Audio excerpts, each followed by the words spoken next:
Señores, episodio número 242. Un episodio verdaderamente muy especial. No especial por decir que especial, ¿verdad? No, me toca a mí decir muy especial, pues si hubiese sido Iván, él todo le dice especial. Claro. A mí no, a mí me ha tocado poco, pero en este caso tenemos nuestra primera candidata vicepresidencial que viene al podcast. Una gran amiga, una gran funcionaria, una gran PLDista, debo decirlo. Soraima Cuello, bienvenida a Gitano Podcast.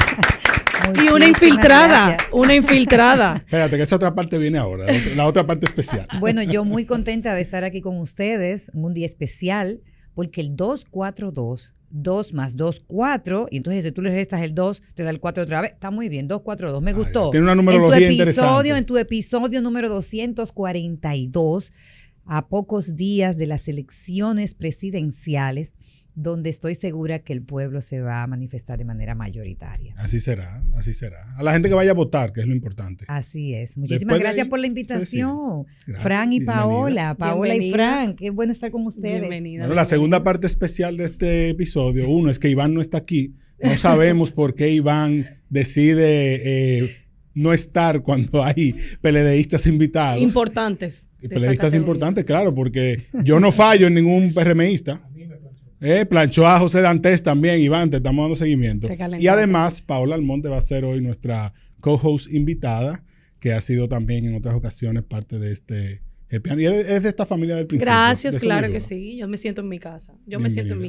Y qué bueno que pude volver a un episodio con una conocida y queridísima y admirada. Muchas gracias. Soraima. Bueno, yo no voy a salir de aquí ya. Ya yo me siento en casa. No creo que por eso vamos a ir flojos. Mire, Soraima, yo creo que se ha hablado mucho del tema del debate. Quizás eso se ha ampliado demasiado. Yo creo que en eso nos podemos meter un poquito más adelante. A mí me llama mucho la atención unos datos que se han publicado hoy que hablan mucho de la incoherencia del gobierno, que es parte de lo que como campaña también el PLD ha ido mostrando. Entonces, si alguien sabe de datos aquí, parece ser Soraima Cuello, porque es algo de lo que se le ha prestado mucha atención, sobre todo después del debate. ¿Cómo tú ves a la población que acepte ese discurso? O sea, ¿en realidad la gente se está dando cuenta si en realidad los datos son los que son o no son los que son? ¿Cómo llevar ese discurso a la población? Bueno, siendo muy sincera, cada vez que analizo y profundizo en la realidad del país, la preocupación aumenta. La preocupación aumenta y, como siempre digo, la preocupación tiene que llevarnos a la ocupación como ciudadanos.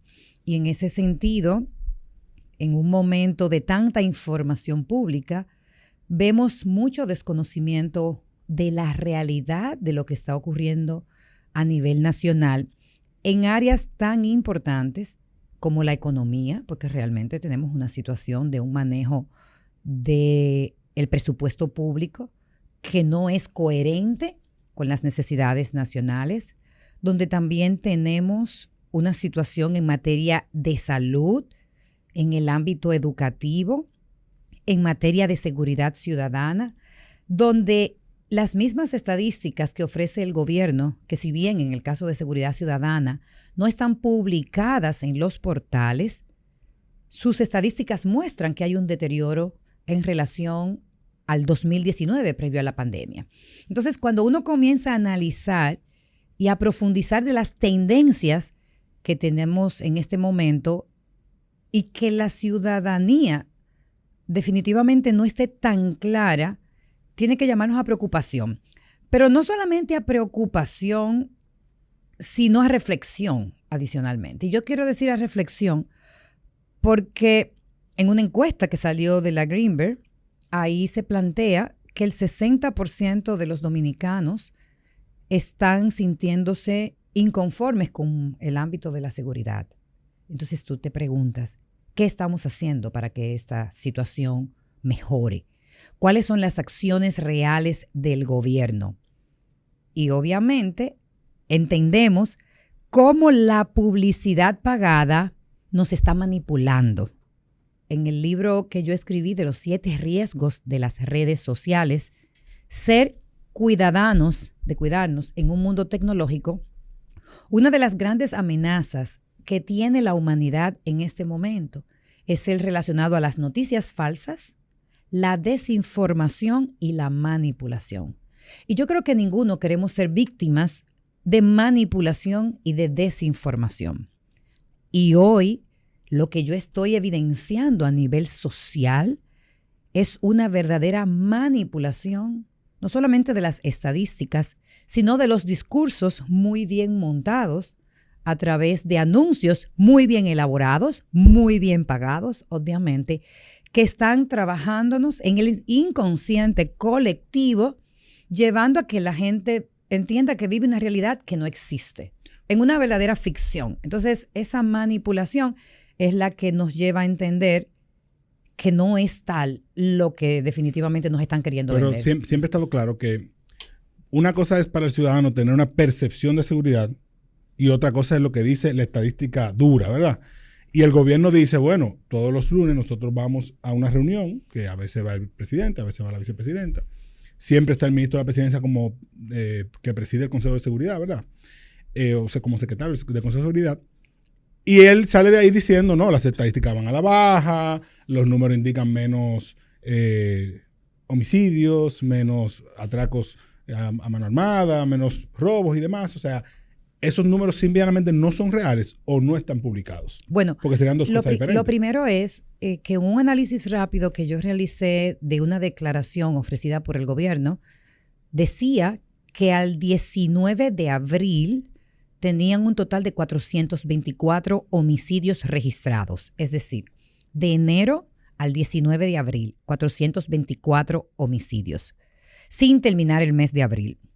¿Qué ocurre? Que cuando tú miras las estadísticas del 2019, al terminar el mes de abril con el mes completo, eran 385 homicidios. Es decir, que numéricamente, así de manera rápida, tú puedes identificar que ha habido un verdadero aumento de los homicidios solo en este año. Entonces, ¿por qué hablamos de cómo se manejan la data? ¿Cómo se maneja también la estadística? ¿Con relación a qué tú dices que ha bajado? ¿En relación a qué fecha?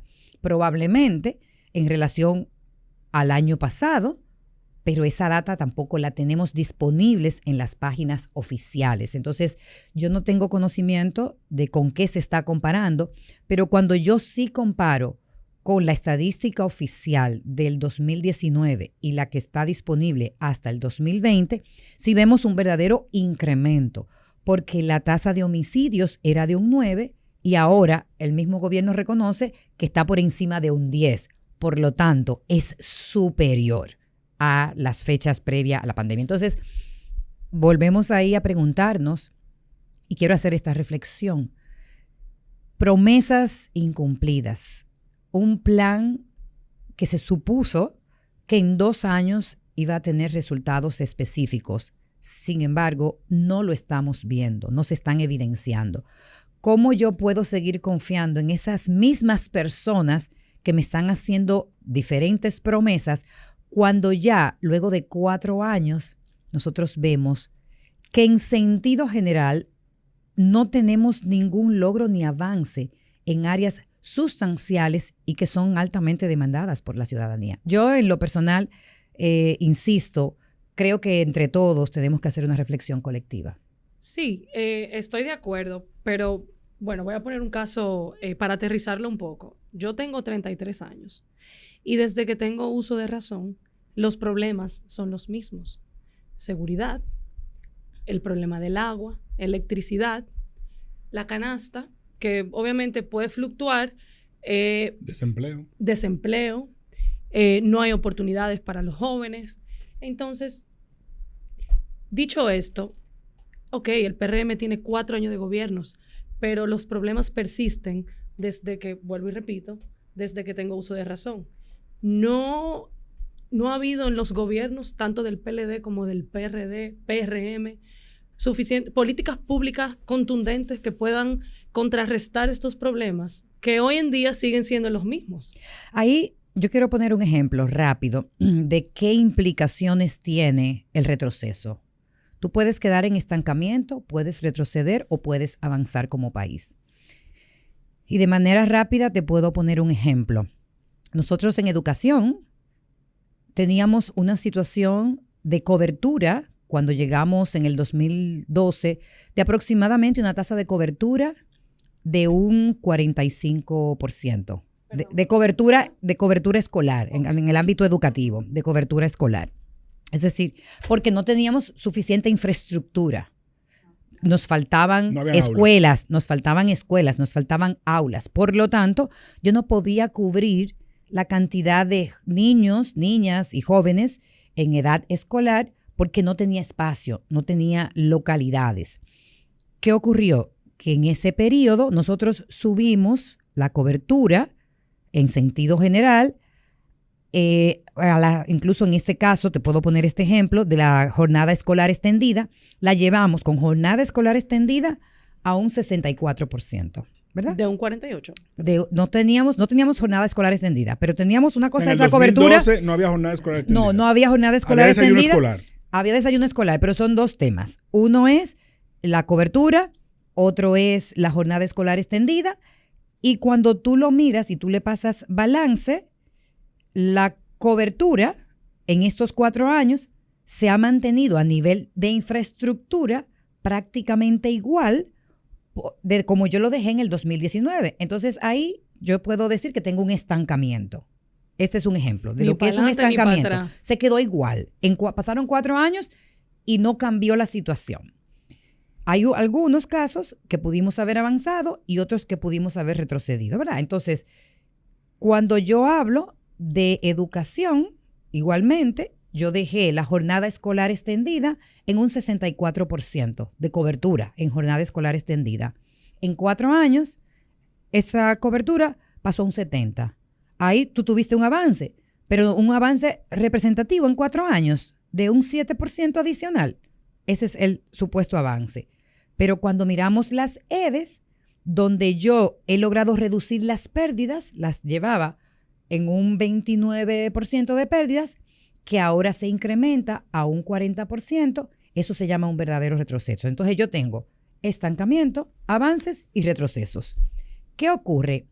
Los problemas tú los vas minimizando a lo largo del tiempo con buenas administraciones. Es decir, no es lo mismo el nivel de inseguridad que encontramos nosotros en el 2012 con la tasa de homicidios en un 23 y la dejamos en un 9, sigue siendo un problema porque un 9, claro, tantas personas que mueren siguen siendo un problema, pero yo aspiraría a que no crezca, sino que de un 9 en un gobierno por lo menos me la lleve a un 7.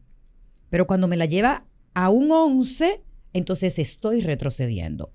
Los indicadores fundamentales de la mortalidad materna igualmente iban bajando de manera paulatina, consecutiva, lo cual mostraba una tendencia positiva, pero ahora lleva una relación invertida, donde va creciendo. Entonces, ¿qué ocurre?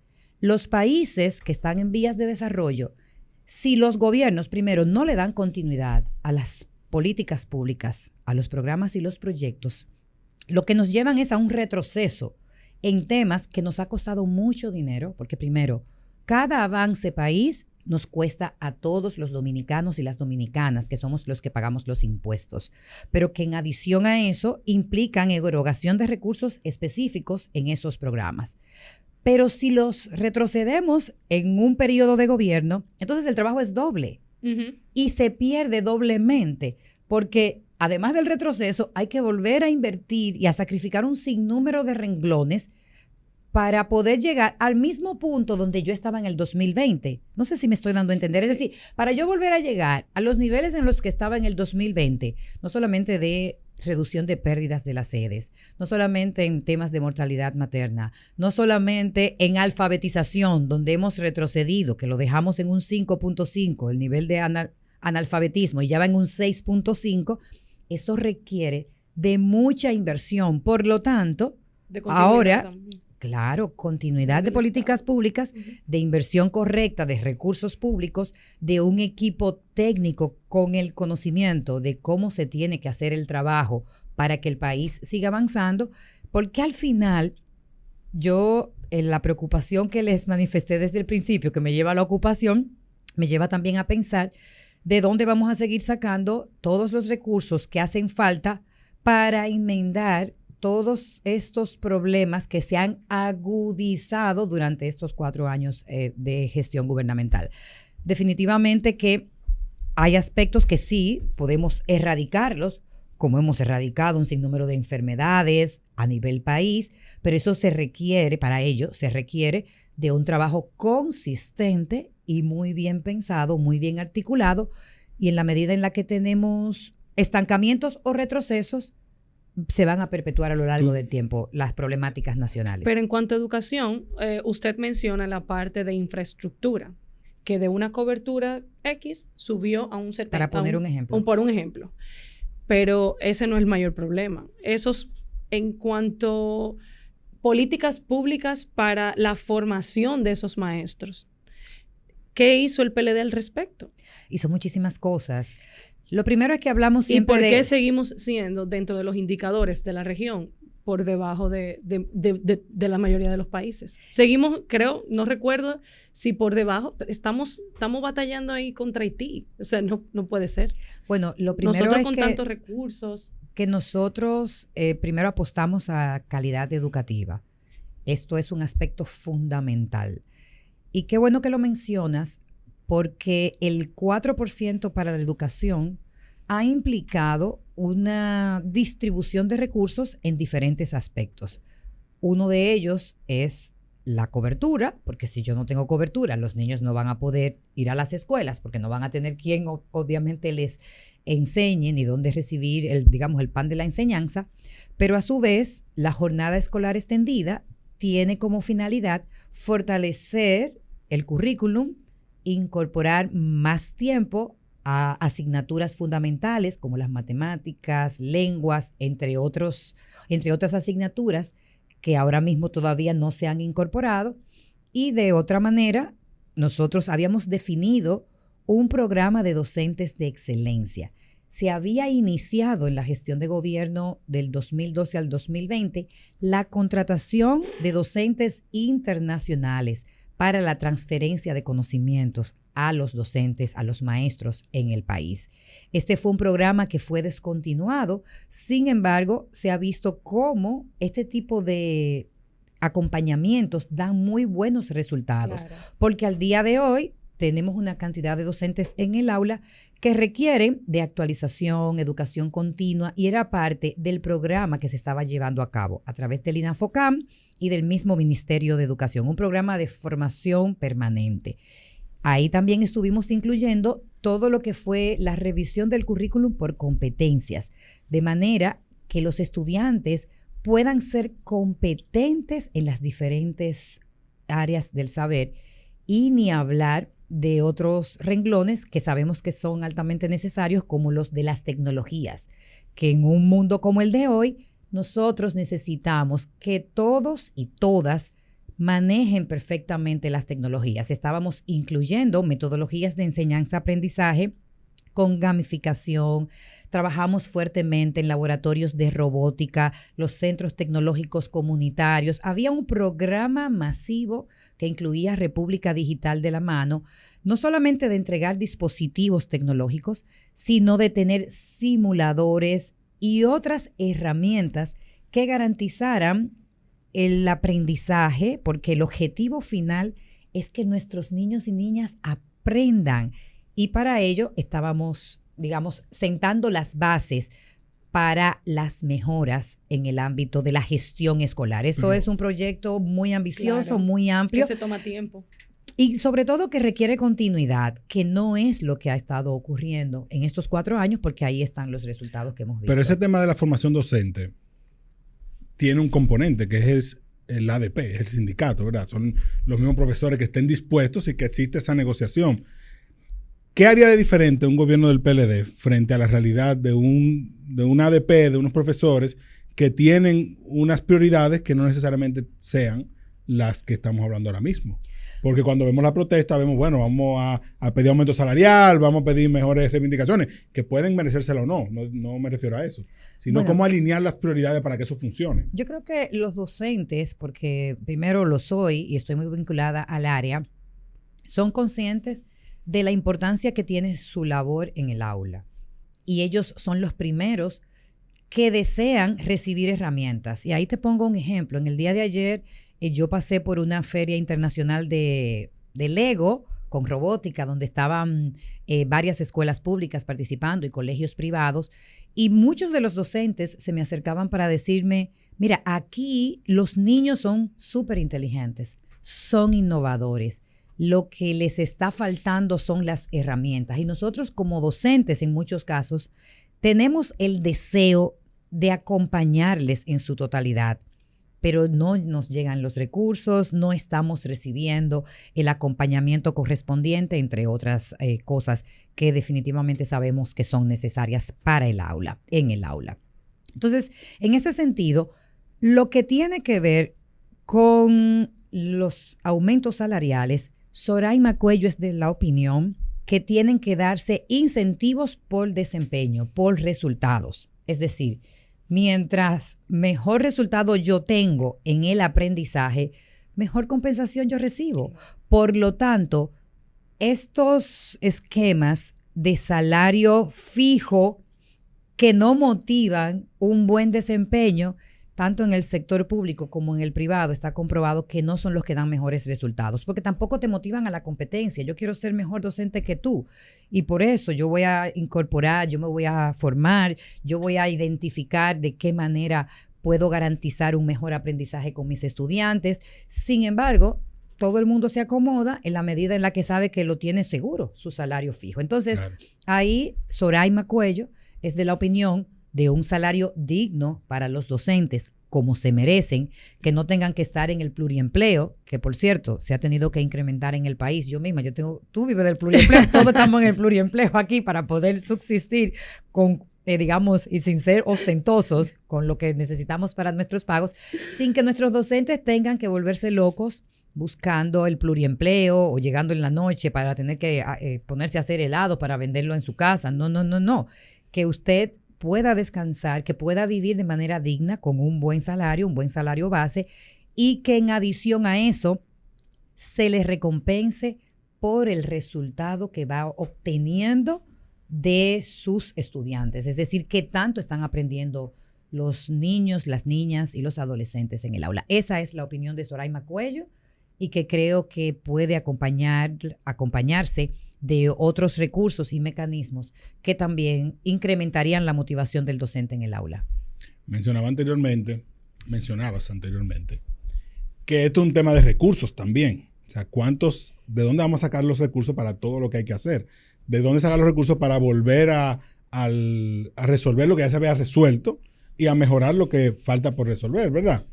Y eso habla de la necesidad de una reforma fiscal. O sea, todos los expertos dicen que es inevitable que cualquier gobierno que asuma, no importa el que sea, le tocará someter una reforma fiscal, quizá a final del año, quizá el año que viene, pero en algún momento tendrá que hacerlo para aumentar la presión fiscal y resolver los pagos que hay que hacer. ¿Cuál es la postura de la candidatura sobre el tema de la reforma fiscal? ¿Es inevitable o hay alternativas para eso? Mira, Fran, siempre que se habla de reforma fiscal, todos nos preocupamos también, porque sabemos que la clase media y la menos pudiente termina siendo la más sacrificada en estas reformas.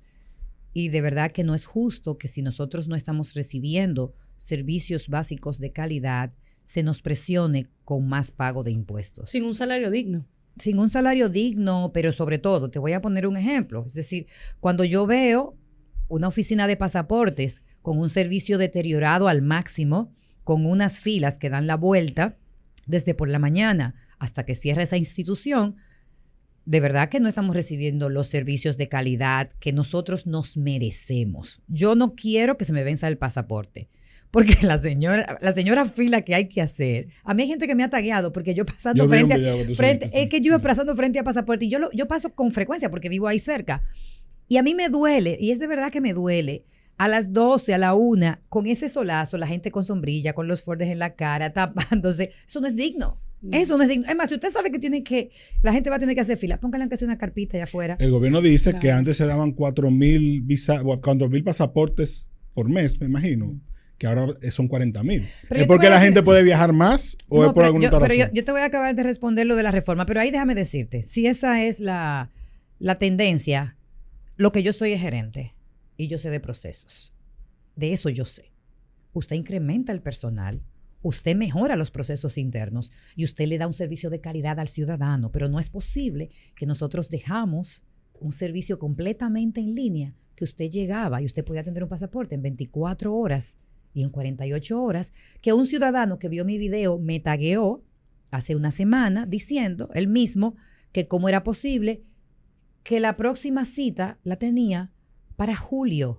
Señores, una persona que tenga que viajar de emergencia y se le vence el pasaporte, no puede ser que tenga que buscarse una cuña. Entonces, hemos retrocedido, Paola, en temas de servicios públicos. Entonces, ahí es donde yo voy. Tú sabes todas las implicaciones que tiene recuperar pasaporte ahora. Ahora tú tienes que entrar un equipo de procesos, hacer una reingeniería para ponerte al día con todos esos ciudadanos que están esperando un servicio público. Pero así como ese, hay muchos otros que se han deteriorado. Entonces, cuando hablamos de reforma fiscal, tenemos primero que darle servicios de calidad a los ciudadanos con lo que estamos recibiendo.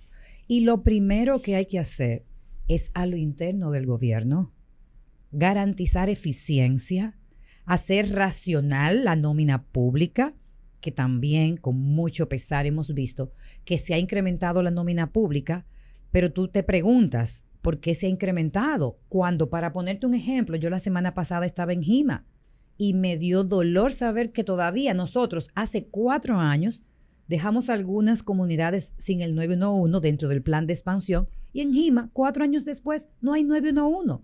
Fran, ¿qué estamos haciendo con los recursos de los préstamos? ¿Qué estamos haciendo con los fondos que estamos recibiendo? ¿Y por qué incrementamos la nómina pública si no hay más aulas, no hay más escuelas, no hay más 911, no estamos instalando nuevas cámaras de videovigilancia? Es decir, primero, nadie puede hablar de reforma fiscal si aquí no se revisan las instituciones públicas que se están solapando, si aquí no se revisa el monto que se está pagando en publicidad, si aquí no hay realmente un reajuste a lo interno del gobierno y hace mucho más racional todo lo que es los fondos públicos.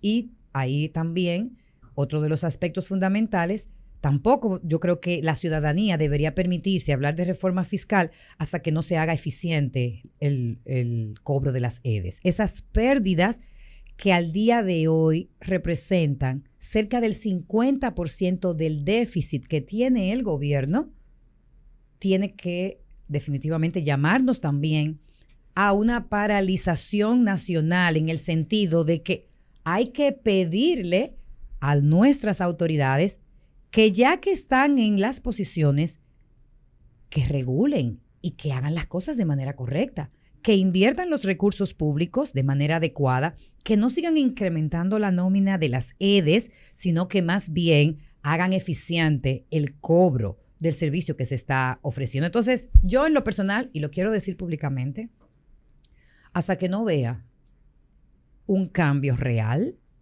en la gestión de los fondos públicos, que lo pagamos tú y yo, porque no importa que tú seas chiripero, aquí todo el mundo paga impuestos.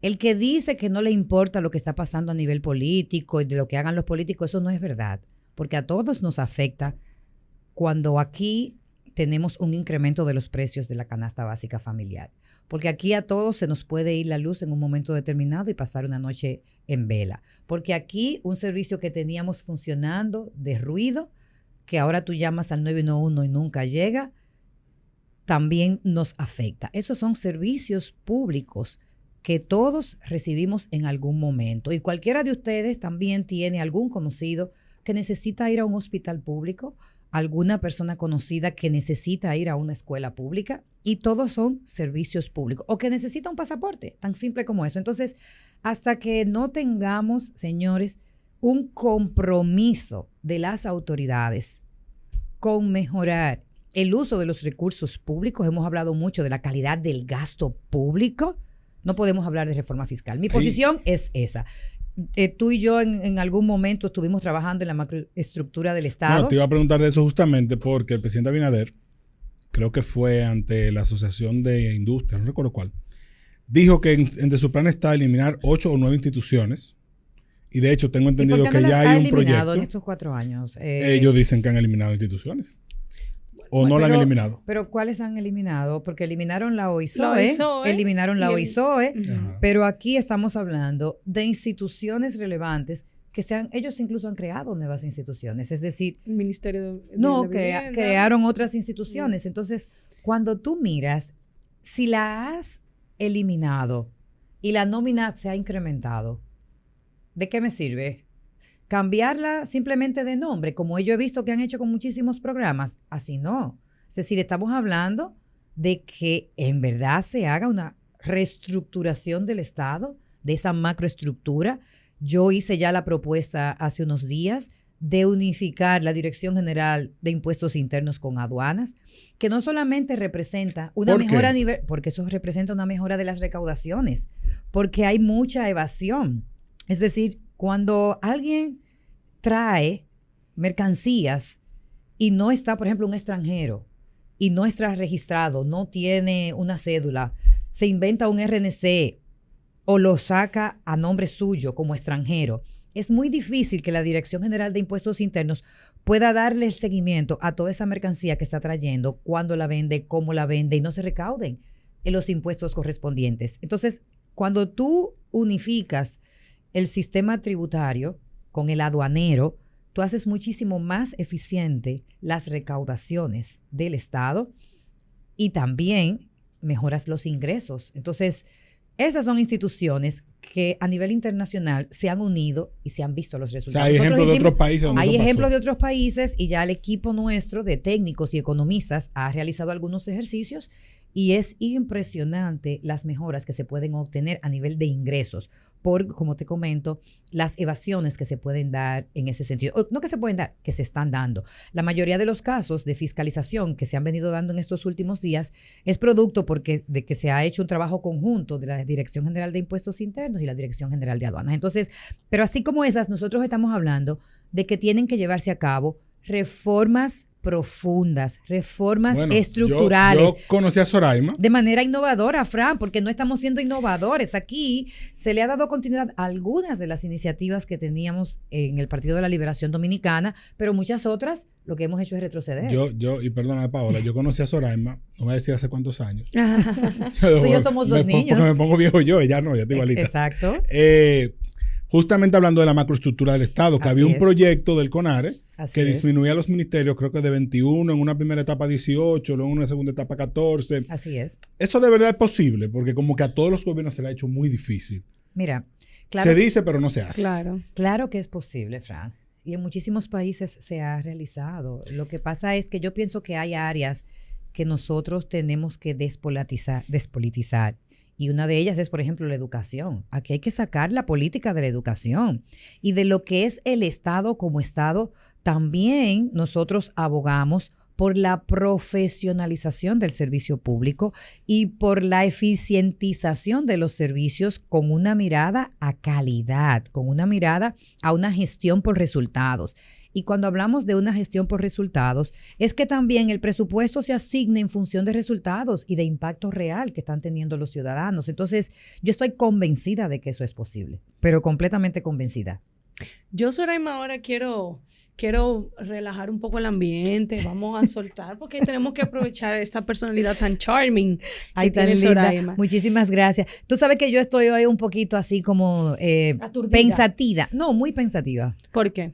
No, pensativa porque nosotros tenemos que buscar la forma Claro. de que la ciudadanía, de que todos los votantes vayan a votar el próximo 19 de mayo. Sí. Que vayan a votar por lo que ellos necesitan, que no es más de lo mismo, sino que yo pienso que de verdad estoy convencida de que la mejor opción que tiene la República Dominicana en este momento se llama Abel Martínez y Soraima Cuello. Y no porque yo soy parte del binomio, sino por la visión de Estado, por el equipo técnico con el que cuenta Abel Martínez y Soraima Cuello, por la sensibilidad por el bien común, porque tenemos a las personas en el centro de nuestras propuestas, porque hemos recorrido el país y hemos visto las necesidades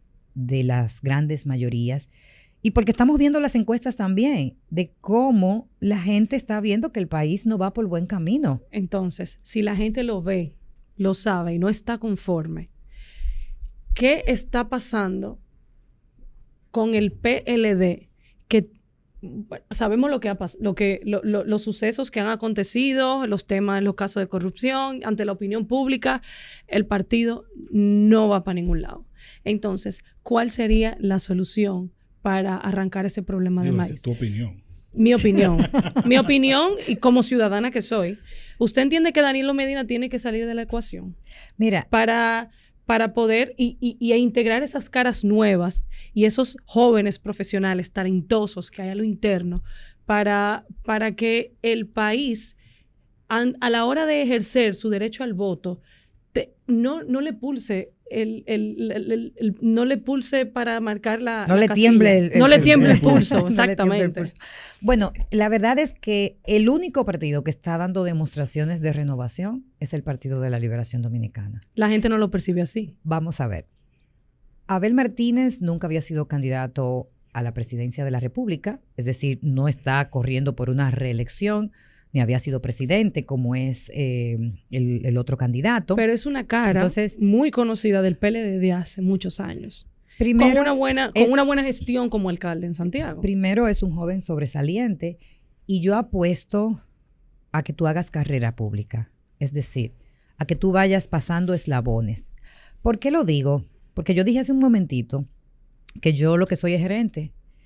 Y trabajando en el sector privado, más allá de trabajar en la administración pública, a nivel de las empresas, tú no contratas un CEO o un presidente de una empresa sin experiencia. Totalmente. Tú necesitas que haya tenido experiencia. Entonces, Abel Martínez ha dado demostraciones de que ha pasado 24 años de ejercicio público con resultados sobresalientes. Por lo que si fuese una, digamos, candidatura con criterios técnicos, es la persona que reúne todas las condiciones. Eso es el primero. Es decir, estamos hablando de que tú tienes que formarte, y es como yo creo que debe ser, para llegar a ser presidente de la República. Que para tú tienes que formar, claro, porque todo el que nos está viendo y nos está escuchando sabe que hay una curva de aprendizaje que al final la pagamos los ciudadanos o que la pagan las empresas. Y es por eso que mira las dificultades que tienen los jóvenes para el primer empleo, porque le piden experiencia. Entonces nosotros, simplemente por publicidad, vamos y votamos por personas que no se han formado, que no tienen la experiencia previa, que no tienen, digamos, las competencias profesionales para ejercer una posición y que no tienen el equipo, obviamente, formado. Y ahí tú te preguntas, yo soy de la opinión de que nosotros deberíamos de definir un perfil presidencial y que cumpla con unas competencias, pero no que llegue sin ninguna experiencia, como lo hemos visto, porque ahí están los resultados de estos 4 años. Claro. Ahí están los resultados. Entonces, en mi caso, yo tengo muchos años de experiencia también en la administración pública. Nunca había aspirado a la vicepresidencia, por lo que me siento muy honrada. Ay, pero tiene que hacer ese cuento también. ¿Cómo se enteró? ¿Cómo la llamaron? ¿Cómo se lo propusieron? Claro, con muchísimo gusto. Pero lo que digo es que al final yo pienso, y ahí están, no solamente que yo pienso, sino que ahí están las evidencias, de que el Partido de la Liberación Dominicana ha ido formando a un equipo de técnicos y profesionales que al día de hoy tienen ya las fortalezas para hacer una excelente gestión pública y de manera muy especial para ayudarnos a salir de la situación en la que nos encontramos. Porque no quiero ser alarmista. A mí no me gusta hacer política basada en el terror. Yo quiero ser siempre muy propositiva, pero siendo muy objetiva.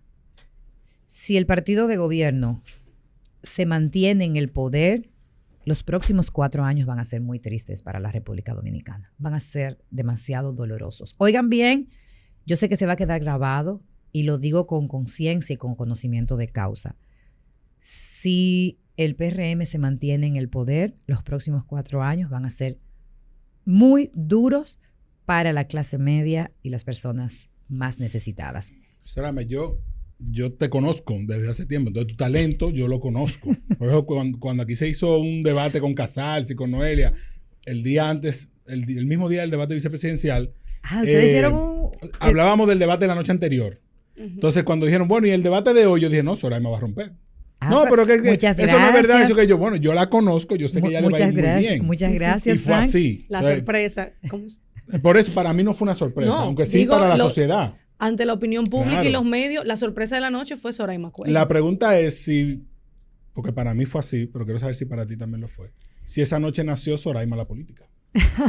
Porque tú no habías aspirado a ningún puesto electivo, no solo a la vicepresidencia, a ningún puesto electivo. Siempre había sido una técnico. Así es. Del servicio público y obviamente con un compromiso político, pero más técnico que otra cosa. Así es. Y ahora te presenta a la vicepresidencia. El hecho de aceptar ser vicepresidenta fue una sorpresa para muchos. Así es. Pero yo pienso que esa noche fue como un tipping point, un turning point. Sí. Mira, para todos los jóvenes que yo sé que los ven a ustedes y les siguen, y bueno, y para las personas también de más edad, yo sé que se pueden identificar conmigo, porque yo siempre quise mantenerme como técnica, porque le tenía miedo al término política, por lo que para muchos significa el término de ser político. Sin embargo, he descubierto que el que tiene vocación de servicio, que el que quiere ayudar a otros, es político. Y como dijo Santo Tomás, la mejor manera de ayudar a los demás es desde la política, porque usted puede llegar al gobierno y tomar decisiones por el bien común, si obviamente lo está haciendo desde el corazón. En mi caso, yo soy altamente sensible a las problemáticas de las personas. Por eso, y aquí está José Dantes que me acompaña, saben que en estos días, la semana pasada, en San Pedro de Macorís, íbamos pasando por un lugar y yo vi unas casas de zinc, pero no de techado de zinc, las paredes de zinc, el piso de tierra, y yo me quise parar. Porque así como yo veo la gente que está en pasaportes a las 12 y a la 1, y de verdad me duele, porque digo, mira el solazo, y me pienso a mí, digo, eso no es justo. Así también pensé en esas personas a la 1 del día que íbamos cruzando, cómo debían estarlo pasando, señores, en esa casa completamente de zinc y con el piso de tierra. Y nos bajamos, no estaba previsto. Y me bajé a hablar con ellos. Y las necesidades de esas personas que nos cuentan que cuando llueve, estaba incluso lloviendo, tenían que cargar los niños para llevarlos a las escuelas porque se inundaba, que estaban pidiendo carreteras. Y esa sensibilidad que me caracteriza es la que me mueve a entender que debo permanecer en la política. Que el Señor me puso... Independientemente de lo que pase el 19 de mayo, tú vas a seguir carrera política. A mí política Dios... partidaria. Bueno, tú sabes que yo comencé como técnica, trabajando en el equipo técnico en el 2012, y agradezco muchísimo a Gustavo Montalvo que me trajo, ven Sorayma, tienes que dar un paso al frente, pero me lo dijo, vamos a trabajar con el programa de gobierno, en ese entonces de Danilo Medina, a quien no tenía el privilegio de conocer, pero de quien he aprendido muchísimo durante esos años de gestión de gobierno. Y siempre todo lo que hice, el 911, República Digital y los diferentes programas y proyectos, eran colocando a la gente en el centro de todas nuestras iniciativas. Y qué emoción me da cuando puedo servir. Entonces, ahí, ¿cómo fue la historia? Dios me manda un mensaje. Yo soy una persona también muy creyente de Dios. Yo estaba trabajando en una academia internacional de innovación y tecnología, y una joven, lo he contado en otros espacios, de 23 años, llamada Yadilka Pérez, se lanza al mar a las 11:30 de la noche del 5 de marzo. Yo, con mi sensibilidad, que vivo enfrente del lugar donde la joven se lanza, trato de ayudar, esperamos a que llegue el 911 y vemos el proceso, cómo se desenvuelve. Y veo a los bomberos haciendo una labor extraordinaria, pero sin herramientas. Al día siguiente, 6 de marzo, llamo a Luis Miura, quien es del PRM, y le digo, Luis, que yo sé que él es obviamente el director encargado de los bomberos aquí en el Gran Santo Domingo, yo quiero sumarme a apoyarte, a buscar dinero con los empresarios, ya que estoy viendo que el gobierno no les está dando los insumos que requieren para hacer las atenciones a las emergencias. Porque también vi el protocolo, que lo conozco al dedillo, que no fue aplicado correctamente. De ese incidente, la joven fallece, aunque había pedido muchísimo auxilio, no la rescatan con vida, Yadilka. otro joven desaparecido de 21 años que se lanzó al mar para tratar de auxiliarla y 2 jóvenes salieron con vida, los pudieron rescatar. Es decir, que de 4 personas, solamente 2 pudieron ser salvados por los jóvenes bomberos que hicieron toda esa labor de rescate. No habían pasado 2 horas cuando yo recibí esa llamada para ofrecerme que fuese la compañera de boleta de Abel Martínez, a quien le agradezco enormemente la confianza depositada en mi persona. Como yo soy creyente, sentí que Dios me estaba mandando un mensaje. Una señal.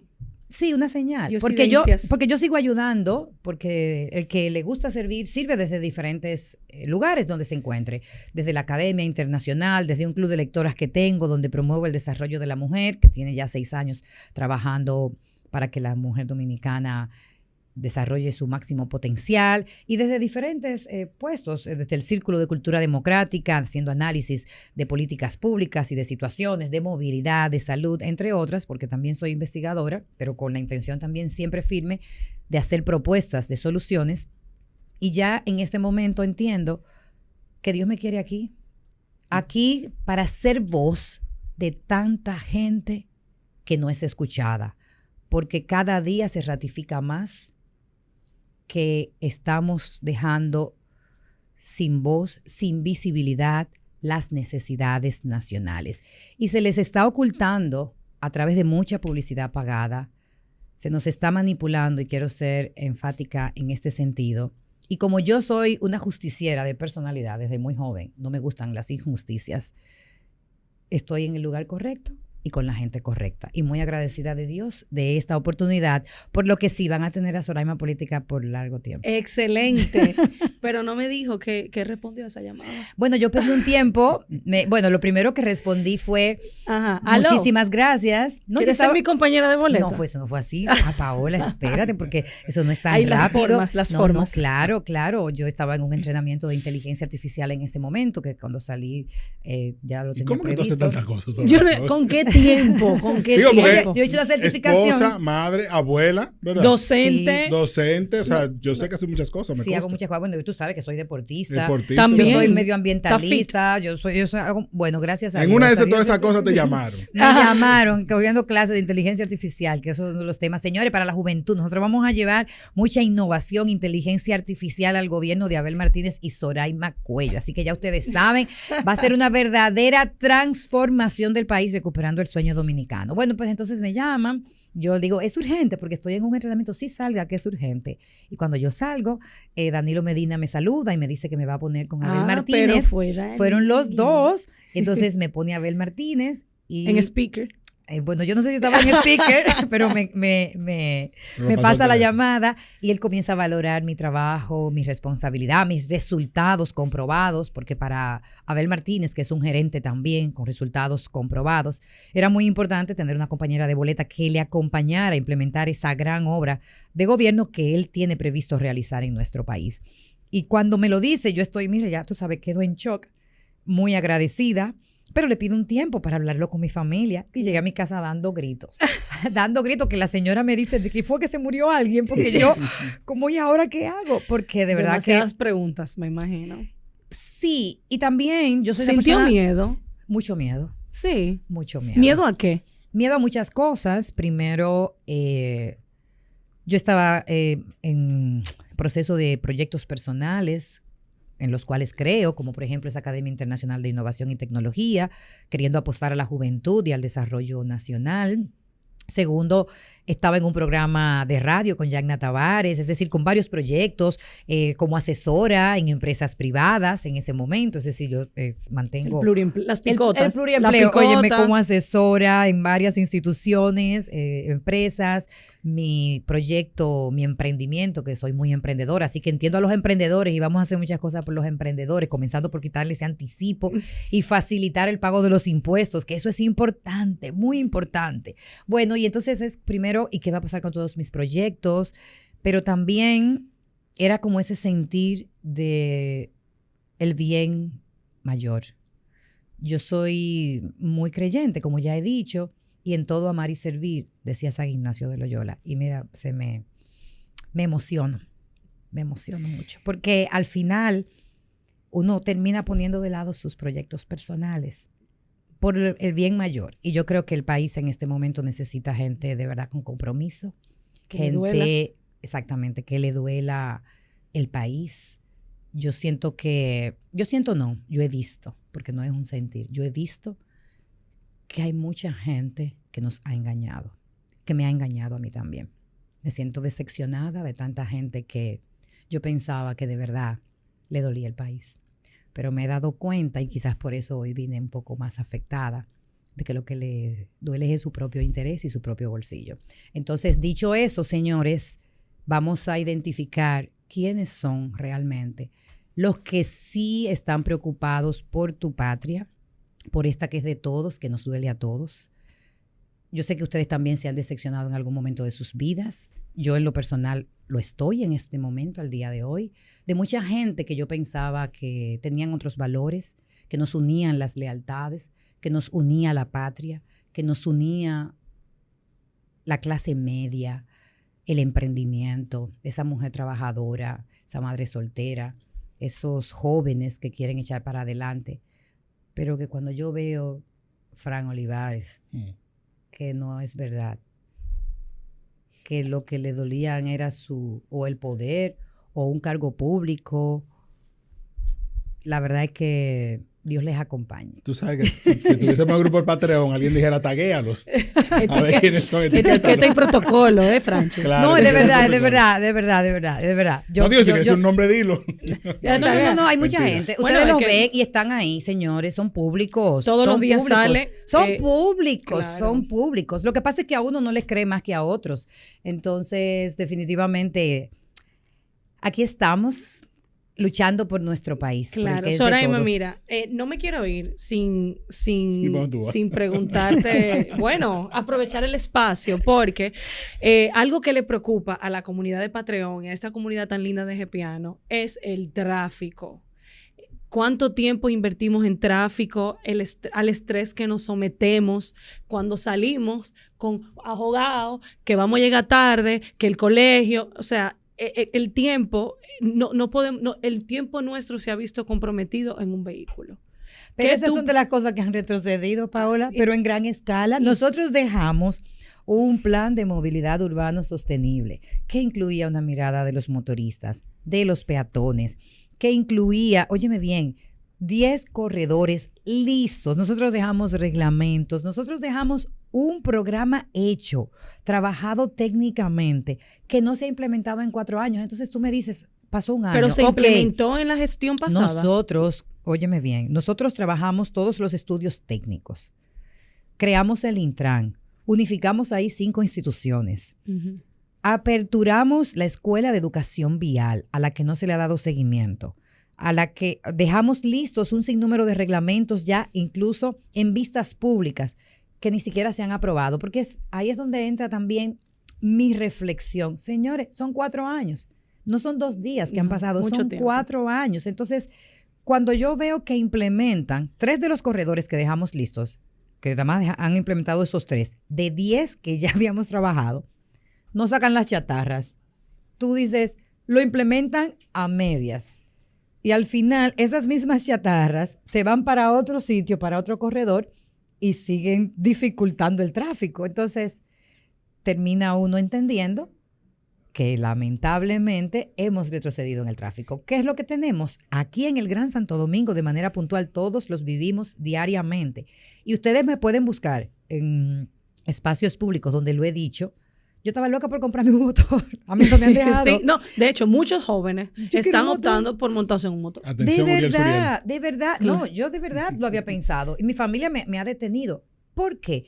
Porque estamos perdiendo tiempo, calidad de vida. Se nos está generando muchísima ansiedad, depresión, porque las vías públicas están colapsadas y no vemos un plan integral que se esté implementando. Emma, no lo voy a decir así, pero si se está haciendo algo, se está haciendo muy poco porque no es visible. No hay inspección técnica vehicular, aquí no hay un control de los semáforos, aquí, entonces...